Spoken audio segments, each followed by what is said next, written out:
နိုင်ငံတော်တည်ငြိမ်အေးချမ်းရေးနဲ့ဖွံ့ဖြိုးတိုးတက်ရေးကိုအမှန်တကယ်လိုလားတဲ့ဆန္ဒရှိပြီးနိုင်ငံတော်ကာကွယ်ရေးနဲ့လုံခြုံရေးတာဝန်များကိုထမ်းဆောင်မှုစိတ်အားထက်သန်စွာလာရောက်စည်ရင်ပေးသွင်းကြတဲ့တိုင်းဒေသကြီးနဲ့ပြည်내အသီးသီးမှနိုင်ငံသားကောင်းလူငယ်များကိုပြည်သူ့စစ်မှုထမ်းတင်နန်းများဖွင့်လှစ်တင်ကြားပေးလျက်ရှိရာယခုအခါပြည်သူ့စစ်မှုထမ်းတင်နန်းအမှတ်စဉ်22တင်နန်းစင်ပွဲခမ်းနားများကိုဧပြီလ29ရက်နေ့မနက်ပိုင်းမှာတိုင်းစစ်ဌာနချုပ်များအလိုက်နယ်မြေခံတင်နန်းကျောင်းအသီးသီးမှာကျင်းပပြုလုပ်ပါတယ်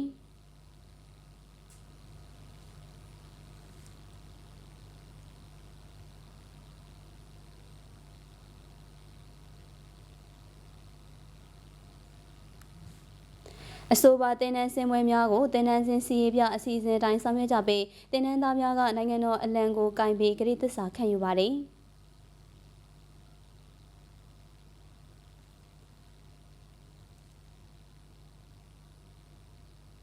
အဲဒီနောက်တင်နန်းကျောင်းများ၌ထူးချွန်စွာရရှိကြသူများအားတာဝန်ရှိသူများကဆုများပေးအပ်ခြင်းဖြင့်ပြီးတင်နန်းစင်အမှာစကားများပြောကြားပါတယ်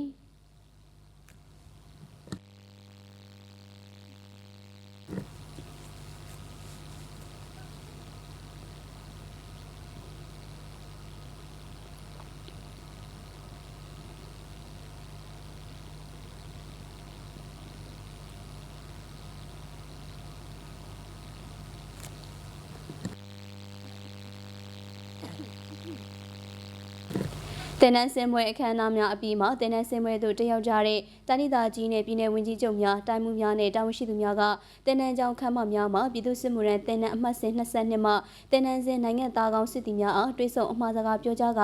ရင်းနှီးနှီးလိုက်လံနှုတ်ဆက်အားပေးပါတယ်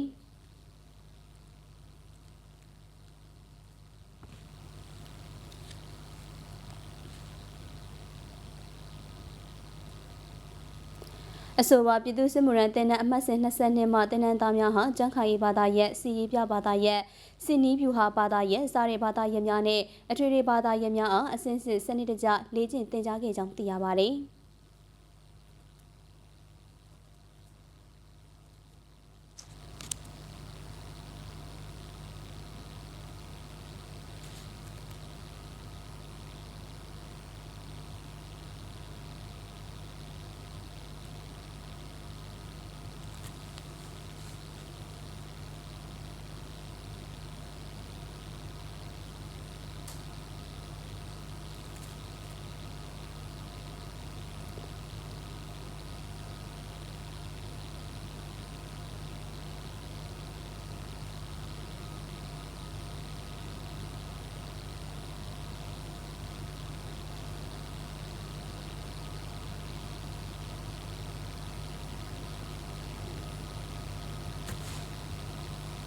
ပြည်သူ့စစ်မှုထမ်းတင်နန်းအမှတ်စဉ်22မှာတက်ရောက်ခဲ့ရတဲ့အတွေ့အကြုံများတင်နန်းမှာရရှိခဲ့တဲ့လေ့ကျင့်ကောင်းများယုံကြည်ချက်ခံယူချက်များနဲ့တင်နန်းစင်ပြီးနောက်မိမိတို့တာဝန်ကျရာတရင်တပ်ဖွဲ့များမှဆက်လက်တာဝန်ထမ်းဆောင်သွားမယ့်အခြေအနေများနဲ့ပတ်သက်ပြီးတင်နန်းစင်နိုင်ငံသားကောင်းစစ်တီများရဲ့စကားသံများကိုလည်းအခုလိုပဲကြားသိရပါတယ်ရှင်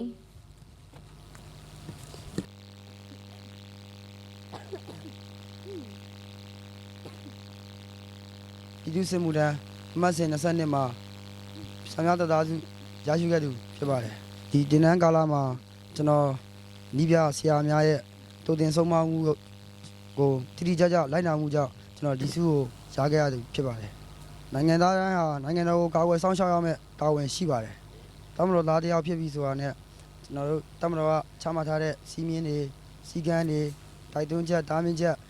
ဥပဒေတွေကိုတိတိကျကျလိုက်နာသွားဖို့လည်းလိုအပ်ပါတယ်ရသားဘဝနဲ့တမတော်သားတရားကိုပြောင်းလဲလာတဲ့အတွက်ကျွန်တော်ဂုဏ်ယူပါတယ်စစ်မှုထမ်းကာလနှစ်နှစ်အတွင်းမှာကျွန်တော်တမတော်ကချမှတ်ထားတဲ့စီးမြင်စည်းကမ်းတွေကိုတာဝန်များကိုတိတိကျကျလိုက်နာဆောင်ရွက်ပြီးထပ်ရရှိမှပေးရတဲ့အမိန့်များကိုချီချီပွန်ပွန်ထမ်းဆောင်ပါမယ်လို့